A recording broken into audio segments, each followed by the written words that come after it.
რუსეთის საგარეო საქმეთა მინისტრი სერგეი ლავროვი ოფიციალური ვიზიტით პეკინში იმყოფება.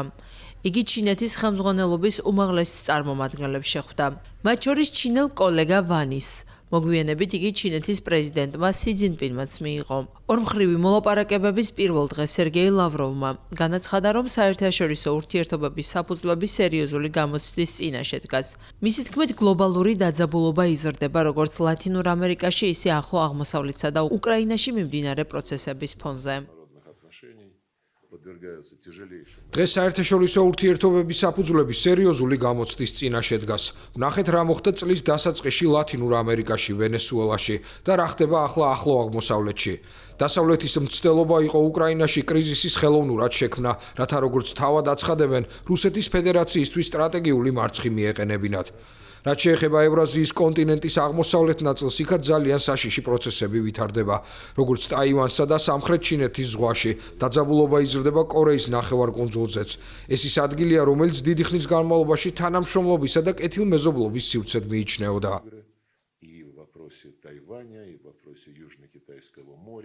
ვიზიტის მეორე დღეს სერგეი ლავროვი ჩინეთის პრეზიდენტ სი ძინპინს შეხვდა.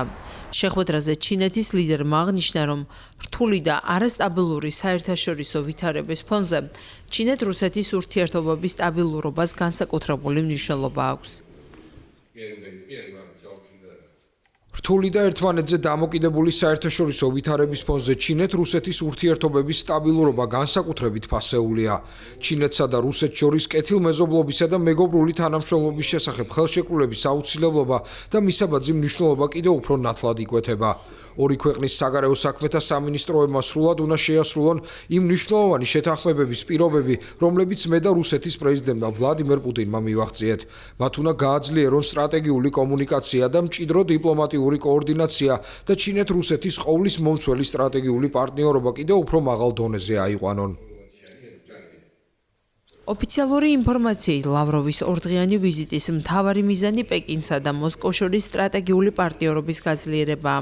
მხარეები ასევე განიხილავენ რეგიონული და გლობალური უსაფრთხოების საკითხებს, მათ შორის უკრაინაში მიმდინარე ომსა და ახლო აღმოსავლეთში შექმნილ ვითარებას.